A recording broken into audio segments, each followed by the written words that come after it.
मेरा भाषण समाप्त हो जाए। अरे सुनिए ना भाई, सुनो ना।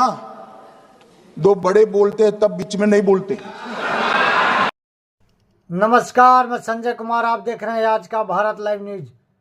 दोस्तों, संसद भवन में अभी चर्चा चल रहा शुद्धिकरण पे, मतदाता शुद्धिकरण।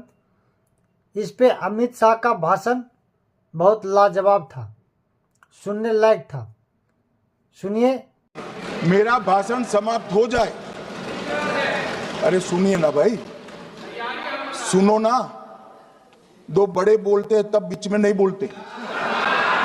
मान्यवर, 265 कोई छोटा मकान नहीं है और 1 एकड़ का पुश्तैनी प्लॉट में अनेक परिवार बस रहे हैं, मगर वहां हर परिवार के घर का नंबर नहीं दिया गया है, इसलिए सब जगह हाउस नंबर 501 दिया गया। और एक परिवार की तो 3 पीढ़ियां साथ में रह सकती है।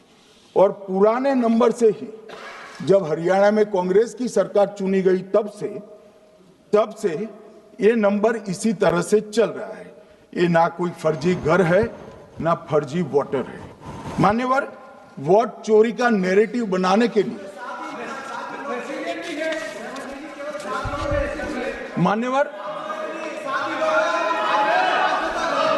मान्यवर बिहार में भी मेरा भाषण पूरा हो जाने दो। नहीं, आप अभी पूरा भाषण नहीं, कई बार नाम आएगा।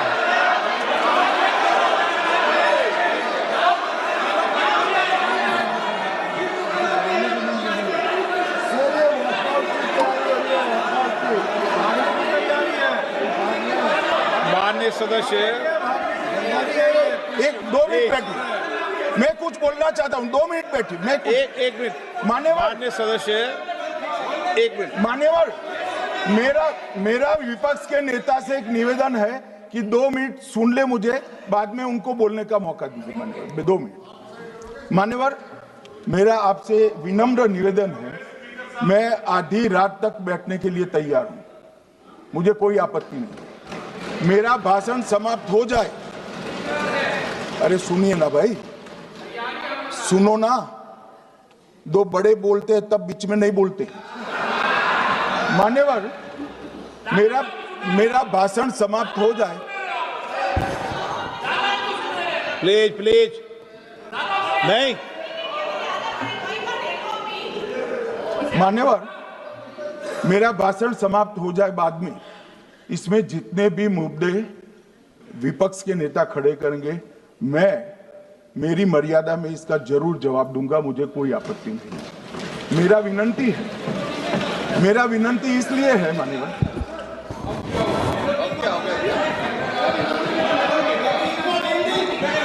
एक मिनट,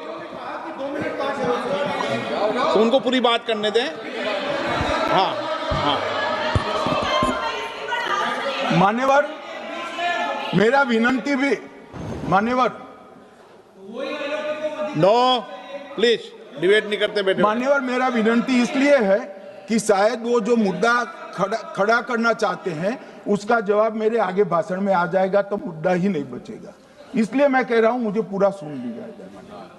मान्यवर, बिहार में एक मतदाता की उम्र 34 साल बताई गई, 34 साल की है, इसको 124 साल बताया गया। सच था कि इसमें उम्र 124 बार छपी थी। बाद में मिंता देवी जी ने खुद बताया कि उन्होंने ऑनलाइन आवेदन किया था और वो ऑनलाइन आवेदन करने में गलती हो गई, इसके कारण उम्र 124 बार साल छपी थी। अब इसके आधार पर मतदाता सूची पर प्रश्न कर दिए। सुबोध कुमार नवादा प्रेस कॉन्फ्रेंस में कहा गया कि एक राजनीतिक दल के बीएलए है, इनका नाम कभी आया ही नहीं, वो भी सच नहीं निकला। रंजू देवी रोहतास, उनको कहा कि एक कार्यकर्ता, उन्होंने बाद में रंजू देवी जी ने स्टेटमेंट दिया, जबरन बुलाकर उनकी वोटर लिस्ट से नाम काट लिया गया, ऐसा आरोप हुआ। तो रंजू देवी ने यही कहा कि कांग्रेस के कार्यकर्ताओं को कहने पर मैंने गलत जानकारी दी थी। मान्यवर, ये जो प्रेस कॉन्फ्रेंस हुई ऐसी नहीं होना चाहिए। ये सबसे पहली सर कि चुनाव आयोग क्यों ये कर रहा है, भाई इसका दायित्व है इसलिए कर रहे हैं। दूसरी है 18 साल से ज्यादा आयु का व्यक्ति मतदाता बन सकता है। तीसरा, वैधता का निर्धारण मानसिक असमर्थता, अपराध और भ्रष्टाचार में संलिप्तता के लिए जो कानून ने समय समय पर तय किया है इसके पर। तो ये 3 पात्रताओं के आधार पर भारत के मतदाता होने की बात तय होती है। और ये 3 चीजें किसने देखनी है मान्यवर? चुनाव आयुक्त को देखनी है। चीफ इलेक्शन इलेक्शन कमीशन मतलब चीफ इलेक्शन कमिश्नर और कमिश्नर्स ने देखनी है।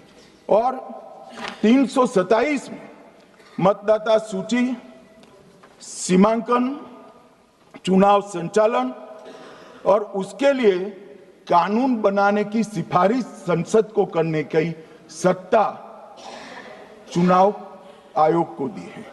कल हमारे सदस्य मनीष तिवारी कहते थे गहन पुनर्निरीक्षण का इनको अधिकार ही नहीं है। आर्टिकल 327 पूर्ण अधिकार देता है कि मतदाता सूची इस व्याख्या के आधार पर बनाने का अधिकार चुनाव आयोग को है। मान्यवर, अब एसआईआर पर ही सवाल उठा दिए। मान्यवर, इन्होंने कहा कि एसआईआर आज क्यों हो रहा है।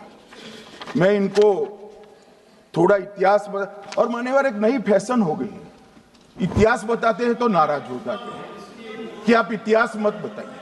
अरे भला कोई भी प्रक्रिया, कोई भी देश, कोई भी समाज इतिहास को छोड़कर कैसे आगे बढ़ सकता है? इतिहास कोई भी समाज का महत्वपूर्ण अंग है। मान्यवर, हमारे लोकतांत्रिक इतिहास की शुरुआत 1952 से हुई। तो सबसे पहला गहन पुनर्निरीक्षण एसआईआर कब हुआ? 1952 में। एसआईआर की क्या जरूरत है वो कहते हैं, इसलिए मैं कहता हूं। तो उस वक्त प्रधानमंत्री कौन थे? जवाहरलाल नेहरू। किस पार्टी से थे? कांग्रेस पार्टी से। दूसरा कब हुआ? 1957 में। फिर जवाहरलाल नेहरू प्रधानमंत्री थे, कांग्रेस पार्टी से थे। तीसरा हुआ 61 में, उसमें भी जवाहरलाल नेहरू प्रधानमंत्री थे और कांग्रेस पार्टी से। 65-66 में भी हुआ एक ही गहन पुनर्निरीक्षण 2 साल में हुआ। उस वक्त भी श्री लाल बहादुर शास्त्री प्रधानमंत्री थे, कांग्रेस पार्टी थे। 83-84 में हुआ, इंदिरा जी थी। 87-89 में हुआ, राजीव गांधी थे। 92-93-95 में हुआ, नरसिम्हा राव थे। 2002 और 3 में हुआ, तब श्री अटल बिहारी वाजपेयी थे। मान्यवर, 2004 में गहन पुनर्निरीक्षण समाप्त हुआ, तब डॉक्टर मनमोहन सिंह जी प्रधानमंत्री थे। तो 2, 3, 4 का एक गहन पुनर्निरीक्षण हुआ, एसआईआर हुआ। उसमें 2 साल एनडीए के प्रधानमंत्री थे, भाजपा के थे, और 1 साल डॉक्टर मनमोहन सिंह। 2004 के बाद सीधा 2025 में गहन पुनर्निरीक्षण हो रहा है। और इस वक्त हम हैं एक पूरा गहन पुनर्निरीक्षण एसआईआर की प्रक्रिया का आज तक 2004 तक किसी भी दल ने विरोध नहीं किया है। मान्यवर, क्योंकि ये चुनाव को पवित्र रखने की प्रक्रिया है, चुनाव के उद्देश्यों को, लोकतंत्र को स्वस्थ रखने की प्रक्रिया है। अगर लोकतंत्र में चुनाव जिसके आधार पर होते हैं वो मतदाता सूची ही प्रदूषित है, तो चुनाव कैसे साफ और सुथरे हो सकते हैं? मानो समय समय पर मतदाता सूची का गहन पुनर्निरीक्षण जरूरी है, इसलिए चुनाव आयोग ने फैसला किया कि 2025 में इसको किया जाएगा। मान्यवर, एक बीच में एक घटना में जरूर कहना चाहूंगा।